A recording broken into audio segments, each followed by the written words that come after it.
continuons avec la formation. Donc, cette fois-ci, nous allons travailler sur l'édition et la suppression. Donc, si vous étiez avec moi lors des précédentes vidéos, nous avons travaillé dernièrement sur l'addition. Donc là, par exemple, vous voyez, on a la possibilité d'ajouter. Donc, par exemple, là, on va ajouter des nouvelles valeurs. Donc, notre formulaire se comporte très bien. Donc, on ajoute les valeurs. On peut sélectionner la classe. Et donc là, quand on valide, nous avons l'élément qui est ajouté avec succès.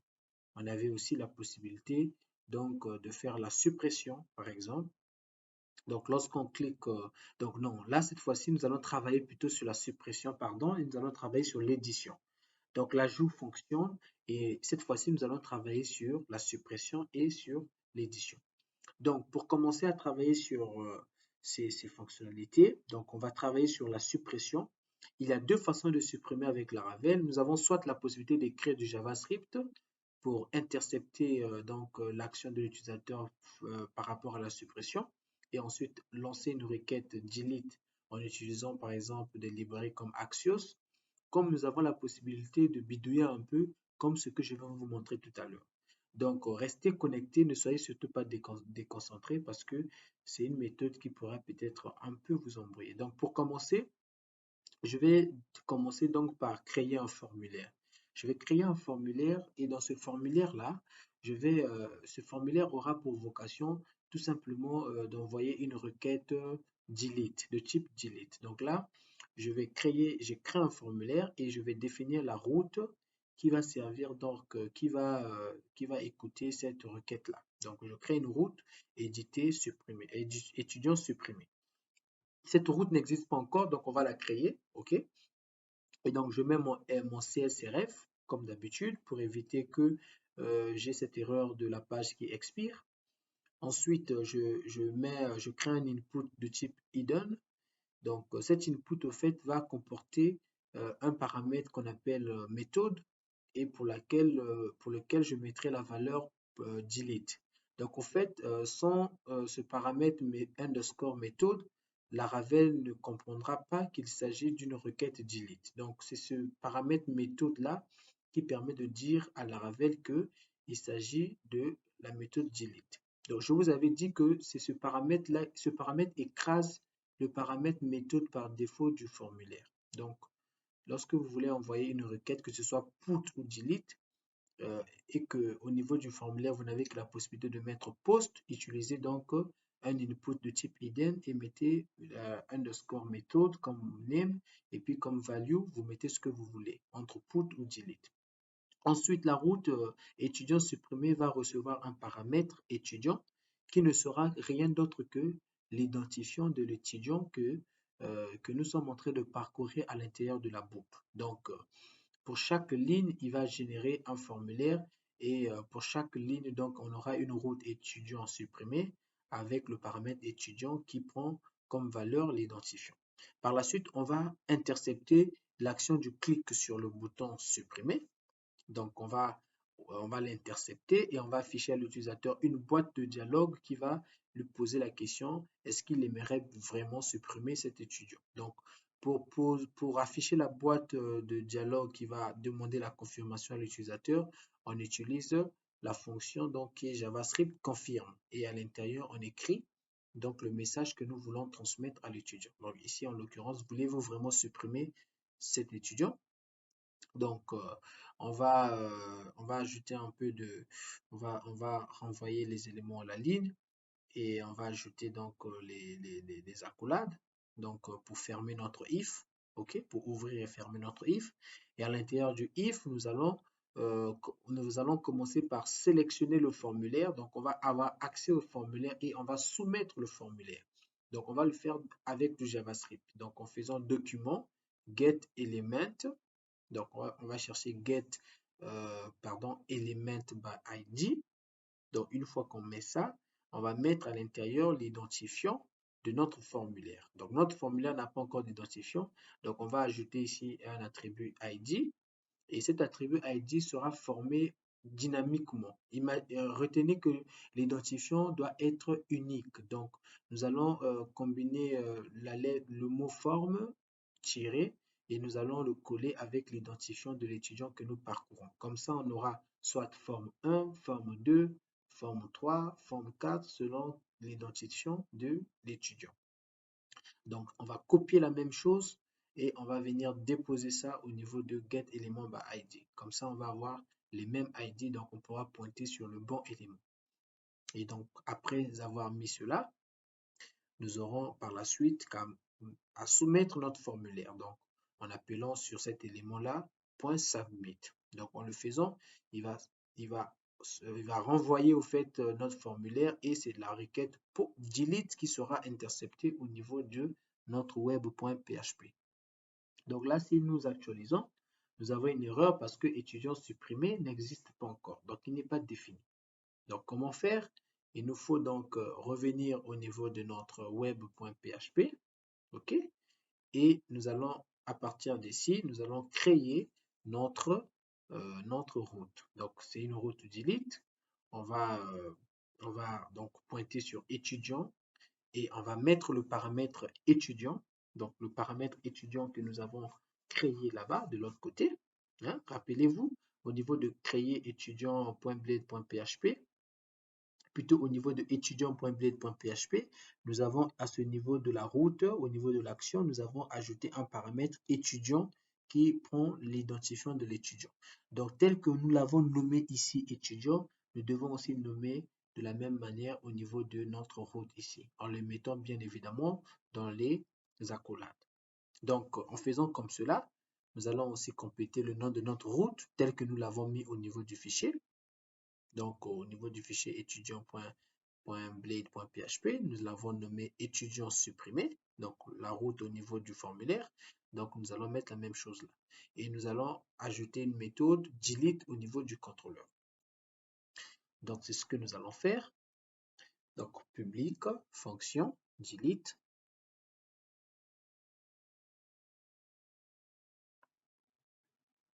Alors, delete normalement va prendre l'identifiant de l'étudiant qui vient à partir du paramètre étudiant. Alors, il existe dans Laravel une façon qu'on appelle l'injection de dépendance, une façon en fait de récupérer automatiquement les identifiants des modèles et de faire automatiquement la recherche par rapport à cet identifiant et de retourner le modèle ou sinon la valeur exacte de cet identifiant. Donc, en l'occurrence ici, en mettant étudiant avec grand E et étudiant qui correspond au paramètre qui transite, nous allons avoir une instance de l'étudiant par rapport à cet identifiant-là. Donc, il va faire la recherche sur la base de données et il va nous ramener cet étudiant. Et donc, par la suite, on aura qu'à faire étudiant, delete, et il va automatiquement supprimer cet étudiant-là. Je vais vous montrer aussi comment faire autrement. Donc, on va faire la même chose qu'on a fait avec le create. On va renvoyer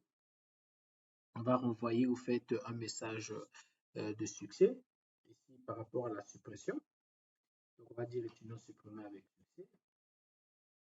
Et donc, voilà un peu ce que nous allons faire. Donc, le success delete là, nous allons revenir au niveau des étudiants.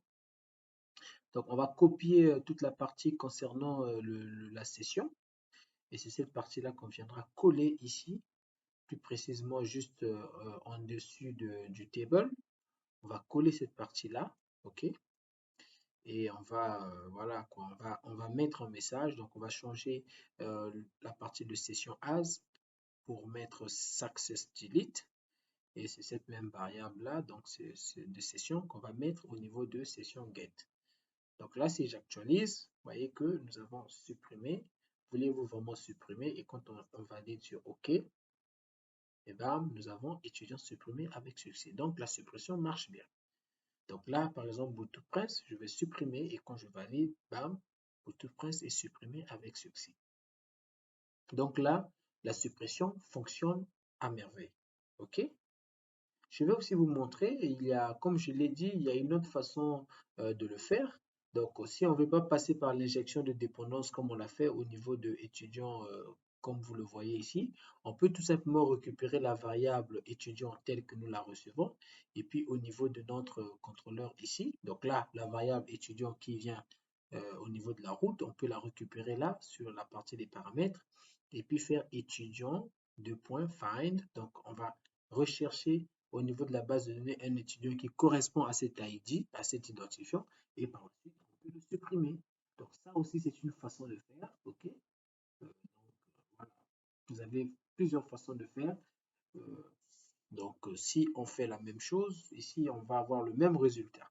Donc, si on fait ça, on aura le même résultat. Rien ne va changer. Donc, moi ici, je pense que je vais garder euh, l'injection de dépendance parce que c'est plus pratique, c'est plus simple. Et en même temps, je vais changer le message de succès, donc en mettant le nom de l'étudiant qui a été supprimé pour permettre à l'utilisateur de se retrouver quant à l'action qu'il aurait accomplie.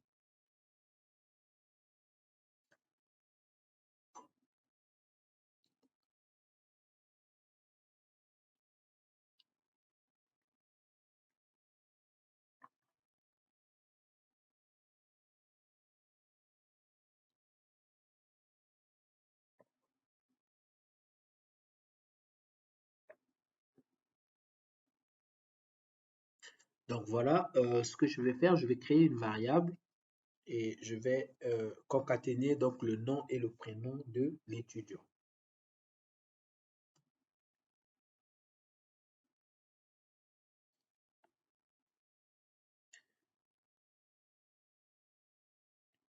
Voilà, donc là, je mets le prénom. Donc j'ai la variable ici. Et donc, je vais tout simplement le mettre ici et je vais modifier le message en disant l'étudiant et je vais mettre le nom complet entre les simples glyphes pour dire l'étudiant, donc par exemple, Bomba Alain, etc., etc. Donc là, on aura l'étudiant Convo Shakira supprimé avec succès. Donc là, c'est plus intuitif pour l'utilisateur. Donc là, on va travailler maintenant sur l'édition. Donc l'édition sera à peu près comme l'ajout, hein, c'est le même formulaire qu'on va garder. Donc on va créer notre vue ici. Donc je réduis le dossier config et migration pour me permettre d'avoir un peu plus d'espace. Donc on va créer notre vue à ce niveau, au niveau du dossier view. On va créer la vue qu'on va nommer edit étudiant, edit étudiant.blade. Et donc voilà.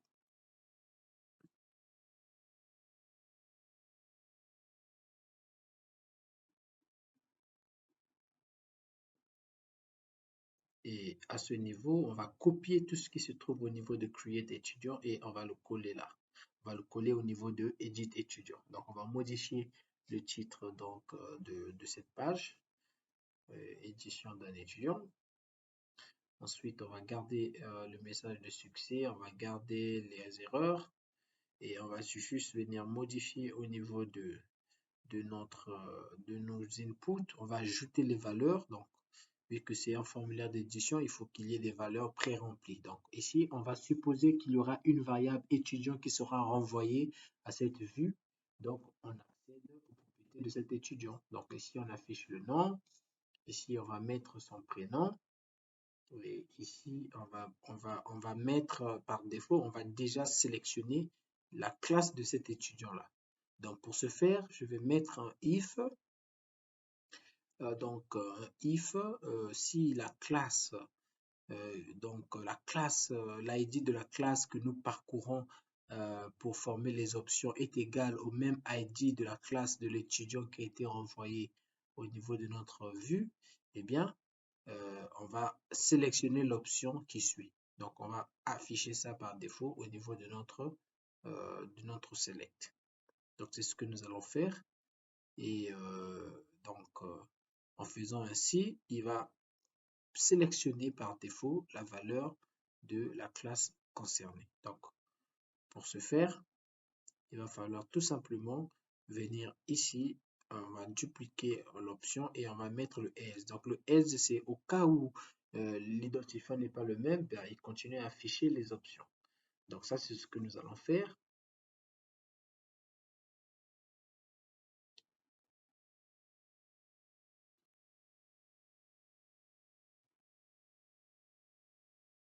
Donc ici, tout est bon. Nous allons par la suite venir modifier la route à ce niveau. Avant tout, toutes les modifications de mise à jour, normalement, doivent transiter par la méthode put. Donc, étant donné qu'avec le formulaire, je suis limité à la méthode post, donc je vais ajouter un input de type hidden et je vais l'attribuer comme valeur put. Donc, n'oubliez pas, le name doit être barre de 8 méthode. Donc, c'est comme ça que Laravel va considérer le put au lieu du post qui est par défaut de notre formulaire. Et par la suite, au niveau de la route étudiant update, c'est une route que je n'ai pas encore créée, qu'on va créer. Cette route-là, au fait, va recevoir un paramètre qui s'appellera étudiant et dont la valeur sera tout simplement l'ID de l'étudiant qu'on a renvoyé au niveau de la page edit étudiant. Donc là, on vient pour créer cette route. Donc on a put, OK. Et on va mettre, donc on va garder le paramètre étudiant, modifier la méthode qui va accéder, qui va traiter cette requête et on modifie également le nom de notre route. Donc on le met tel qu'on l'a mis de l'autre côté là-bas. Donc notre route s'appelle étudiant create. Donc c'est la même chose. Au niveau du contrôleur, on va créer, donc on va copier la fonction store parce qu'elle ressemble plus ou moins à la fonction de mise à jour. Donc on va renommer ça selon la méthode que nous avons mis dans notre fichier web.php, donc update. Et ici, on va récupérer les paramètres de la requête, y compris, on va faire l'injection de dépendance par rapport aux paramètres étudiants qui transitent par notre route. Donc, un peu comme ce qu'on a fait au niveau du delete. Donc, après, on va tout simplement venir, on va garder la validation parce que on a toujours besoin de valider que les données transitent bien. Et on va enlever donc au niveau de étudiant, on va enlever étudiant, on va tout simplement récupérer la variable que étudiant que nous obtenons à partir de l'injection de dépendance. Donc là, c'est tout ce qu'on a besoin de faire pour mettre à jour. Donc là, on enregistre et on va tout simplement changer le message plus tard, le message que nous allons mettre là. Donc ici, ne vous embrouillez surtout pas. Remarquez bien que au niveau de notre route étudiant update, il y a un paramètre étudiant que nous renvoyons. Et ce paramètre-là, c'est ce que nous avons défini au niveau de notre put. OK? C'est ce paramètre étudiant que nous avons défini. Et donc, lui, il va faire une injection de dépendance. C'est-à-dire qu'il va vérifier par rapport à l'ID qui transite là de par ce paramètre. Il va rechercher dans la base l'étudiant qui a cet ID et il va nous renvoyer cela et il va le stocker dans la variable étudiant qui est juste à côté. Et c'est cette variable-là qui nous donne accès au fait aux méthodes parce que au fait cette variable est de type étudiant, donc c'est un modèle, c'est notre modèle étudiant et donc il va nous donner accès aux méthodes update, etc. Donc on change juste le message de mise à jour et voilà, je pense qu'on peut aller maintenant tester pour voir. Alors, il y a un point. Le point, c'est que nous n'avons pas encore, que nous n'avons pas créé la route qui va nous permettre au fait d'intercepter le clic du bouton éditer pour afficher le formulaire édition. Donc, on doit créer cette route-là. On revient au niveau du web.php. Donc, alors, une des façons aussi que je voulais vous présenter, lorsque vous avez tout simplement une vue et que vous voulez, par exemple, renvoyer directement la vue sans passer par le contrôleur, vous avez la possibilité de faire route 2.view et après, vous mettez la route et vous mettez directement le nom de la vue. Donc, ici, c'est un string que vous allez mettre ici et vous mettez tout simplement le nom de la vue. Vous avez aussi la possibilité de le faire. Mais ici, on ne va pas procéder comme ça parce que nous avons au niveau de la vue Edit étudiant, nous sommes en train de renvoyer une valeur, nous sommes en train de renvoyer la valeur étudiant. Donc, nous sommes en train de renvoyer la variable de l'étudiant qu'on veut modifier. Rappelez-vous, lorsqu'on est en train de mettre au niveau des inputs étudiant nom, étudiant prénom, nous supposons que nous allons recevoir une variable qui s'appelle étudiant. Donc, on ne peut pas directement mapper notre route à une vue parce qu'il nous faut d'abord traiter, donc faire un traitement. Et pour cela, on doit passer par le contrôleur. Le contrôleur va faire le traitement et il va renvoyer donc la variable étudiant de l'autre côté de la vue et la vue va faire son travail. Donc, c'est ce que nous allons faire ici. Et nous allons ajouter à cette route-là donc le paramètre étudiant. Donc, l'étudiant pour lequel nous voulons apporter la modification. Donc, il ne reste plus qu'à aller au niveau du contrôleur. OK. Donc, au niveau du contrôleur, on va créer la méthode edit. Elle ressemble un peu à create. Donc, on va copier et on va modifier le nom ici, edit. On va ajouter l'injection de dépendance. OK. On va ici venir changer. On va mettre étudiant. Et là, create, on va mettre edit étudiant. Donc là, on pointe et on va supprimer tout simplement la classe. Et il ne reste plus qu'à venir mapper le lien édité au niveau de notre tableau. Donc rappelez-vous, au niveau du tableau, on avait les boutons éditer et supprimer. Donc on va ici venir mapper donc, notre bouton éditer avec la route. Donc la route qui permet d'accéder au formulaire d'édition de l'étudiant.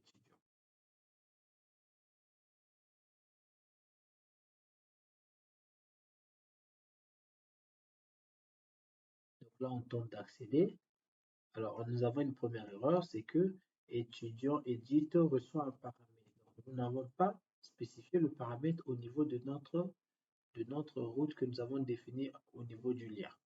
Donc, rien de bien compliqué. On va juste ajouter le paramètre étudiant. Étudiant, c'est ce que nous allons ajouter là-bas pour que le tout marche.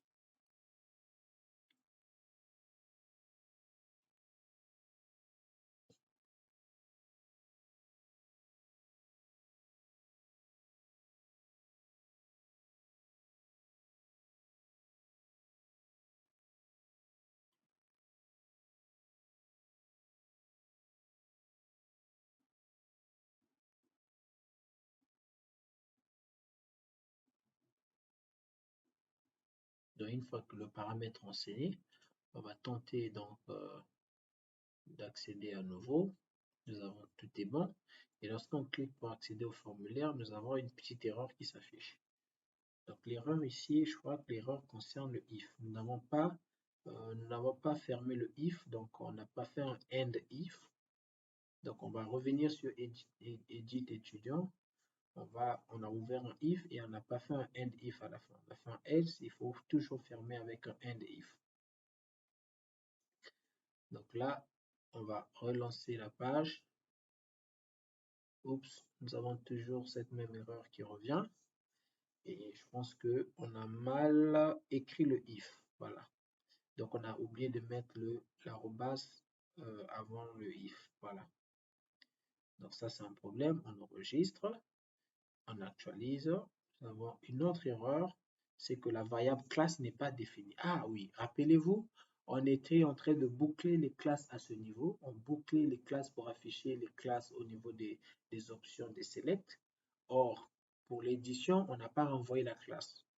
Quand c'était la création, on avait renvoyé une variable classe, mais quand on a travaillé pour l'édition, on n'a pas renvoyé cette variable-là. Donc la variable en question n'existe pas. Voilà pourquoi nous allons repartir sur le contrôleur.